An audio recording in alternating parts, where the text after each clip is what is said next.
Mtume anasema as-sadaqatu sirr tutfi'u ghadabu rabb. Sadaka za siri inazima hasira za Mungu. Sadaka ya siri inazima hasira ya Mungu. Ndugu zangu, tunaijua hasira ya Mungu sisi. Fa yawma idhin la yu'adhibu 'adhabahu ahad wala yuthiqu wathaqahu ahad. Siku hiyo, siku ya kiyama, hakuna ambaye ana sifa ya kuadhibu kama anavyoadhibu Mwenyezi Mungu, wala hakuna mtu ambaye ana sifa ya kuwatia watu jela kama jela ya Mungu. Hakuna jambo la hatari kama hilo. Sasa sadaka yako ya siri inaifuta hasira za Mungu juu yako. Ndio unaona katika wale watu 7 ambao watakaokuwa chini ya kivuli cha Mwenyezi Mungu siku ya kiyama, yauma la dhilla illa dhilluh, kuna watu 3 hapa ambao Mwenyezi Mungu Mtume sallam amewataja, ambao wamefanya ibada zao kwa siri, watajikuta chini ya kivuli cha Mungu siku ambayo itakuwa hamna kivuli isipokuwa kivuli chake Mwenyezi Mungu Subhanahu wa Ta'ala. Mtu wa kwanza ni mtu ambaye wa rajulun dhakara Allah khaliyan hatta fadat aynah, wa fi riwaya fafadat aynah.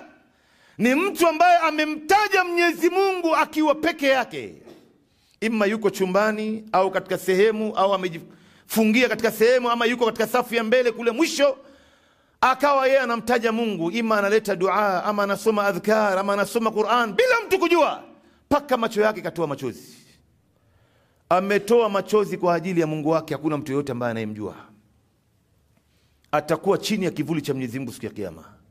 Na mtu wa pili, wa rajulun tasaddaqa bi sadaqatin fa akhfaha hatta la ta'lamu shimaluhu ma anfaqat bi yaminihi, wa fi riwaya ma sana'at bi yaminihi.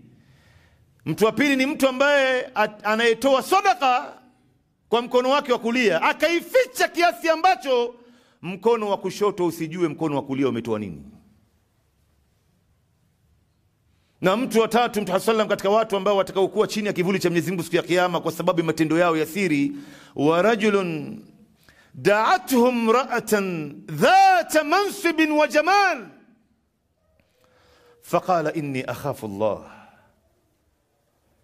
Na mtu ambaye ameitwa na mwanamke, kijana huyu ameitwa na mwanamke mrembo mwenye cheo. Unajua dhata mansibin, wanasema wanazuoni, urembo wake huyu mwanamke imempatia cheo mbele ya wanaume. Unajua mwanamke anapokuwa mrembo anakuwa na thamani mbele ya wanaume.